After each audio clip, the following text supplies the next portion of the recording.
to him. ఆయనతో మాట్లాడడం మాత్రమే మనం చేయగలం పిల్లరా. This morning we listened about the second coming of Jesus. ఈ ఉదయకాల సమయంలో యేసు ప్రభువారి యొక్క రెండవ రాకడ గురించి విని ఉన్నాము. The first time he came to save his people. మొట్టమొదటిసారి ఆయన జనాంగాన్ని రక్షించడానికి మాత్రమే ఈ లోకంలోకి వచ్చాడు. He came as a little baby. ఆయన ఒక బాలుడిగా ఈ లోకంలో జన్మించాడు. But he is going to come a second time. కానీ ఆయన రెండవ మారు రాబోతూ ఉన్నాడు. And this time he is not going to come as a little baby. ఈసారి ఆయన ఒక బాలుడిగా మాత్రమే కాదు పిల్లరా. He is going to come as a king of kings and lord of lords in the cloud. ఆయన మరి మేఘా అరుణై రాజులకు రాజుగా ప్రభులకు ప్రభుగా ఆయన రాబోతూ ఉన్నాడు. And we read who is he going to come for? ఆయన ఎవరి కొరకు రాబోతున్నాడు అనేటువంటి మాట ఆలకించాము. Three things we studied this morning. మూడు ప్రాముఖ్యమైనటువంటి విషయాలు నేర్చుకున్నాము. He is going to come for those who are eagerly waiting for him. ఎవరైతే ఆశతో కనిపెట్టుకొని ఉన్నారో వారి కొరకు ఆయన వచ్చుతున్నాడు. Number 2, he is going to come for those who are purifying themselves. ఎవరైతే తనను తమ్ముగా పరిశుద్ధపరచుకుంటారో వారి నిమిత్తం ఆయన వస్తున్నాడు. Number 3, we study that he is going to come for those who are valuable unto them. ఎవరైతే ఆయన దృష్టిలో అమూల్యమైనటువంటి వ్యక్తులు వారి నిమిత్తం ఆయన రాబోతూ ఉన్నాడు. This evening time for a meditation, very quickly let me turn your attention to Hebrews chapter 12 and verses 1. ఈ యొక్క సాయంకాల సమయపు ఆరాధనలో దేవుని వాక్యము ధ్యానిస్తూ ఉండగా హెబ్రీ రాసిన పత్రిక 12వ అధ్యాయానికి ఒకసారి వెళ్దాం పిల్లరా. Verses 1, somebody can read it loudly for us. 12వ అధ్యాయం 1వ వచనం దయచేసి బిగ్గరగా ఎవరైనా చదవాలని ఆశపడుతూ ఉన్నాము. హల్లెలూయా హల్లెలూయా. హెబ్రీ రాసిన పత్రిక 12వ అధ్యాయం 1వ వచనం. ఇంత గొప్ప సాక్షి సమూహము వేగము వలె మనలను ఆవరించి ఉన్నందున మనము కూడా ప్రతి భారమును సులువుగా చిక్కుల పెట్టు పాపమును విడిచిపెట్టి విశ్వాసములకు కర్తయు దానిని కొనసాగించువాడునైన యేసు వైపు చూచుచు మన ఎదుట ఉంచబడిన పందెములో ఓపికతో పరిగెత్తుటము. ఆయన తన ఎదుట ఉంచబడిన ఆనందము కొరకై అవమానమును నిర్లక్ష్యపెట్టి సిలువను సహించి దేవుని సింహాసనం యొక్క కుడి పార్శ్వమున ఆసీనుడై ఉన్నాడు. చాలండి పిల్లలు. Lay aside every weight.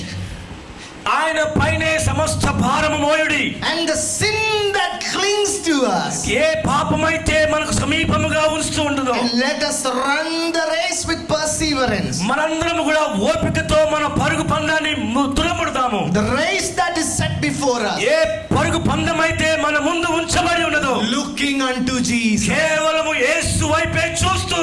We have to continuously look at Jesus. ఎల్లప్పుడూ యేసు వైపే చూస్తూ. If you want to go to heaven, ఒకవేళ నీవు నేను పరలోకం వెళ్ళాలి అంటే one of the greatest thing that a believer must have in his life, he must be focused on Jesus. యేసు ప్రభువారిని మనం మరి ఆయనను చూస్తూనే ఉండడమే అతి ప్రాముఖ్యమైనటువంటి విషయం ప్రతి విశ్వాస యొక్క జీవితంలో. One who continuously looks at Jesus, ఎవరైతే యేసు వైపు ఎల్లప్పుడూ చూస్తూ ఉంటారో, is running, ఎవరైతే పరిగెడుతూ ఉంటారో, he or she can enter into the glory of God. వారు మాత్రమే దేవుని మహిమ రాజ్యములోనికి ప్రవేశించగలరు. This evening I am going to talk about our earthly race. నేను ఈ సాయంకాల సమయంలో భూలోక సంబంధమైనటువంటి పరుగు పందాల గురించి మాట్లాడుతున్నాను. We need to faithfully run the race that is set before us. మన ముందు ఏదైతే పరుగు పందెం ఉంచబడిందో అది ఓపికతో విశ్వాసంతో పరిగెత్తాలి. But to run this race, కానీ ఈ పరుగు పందెంలో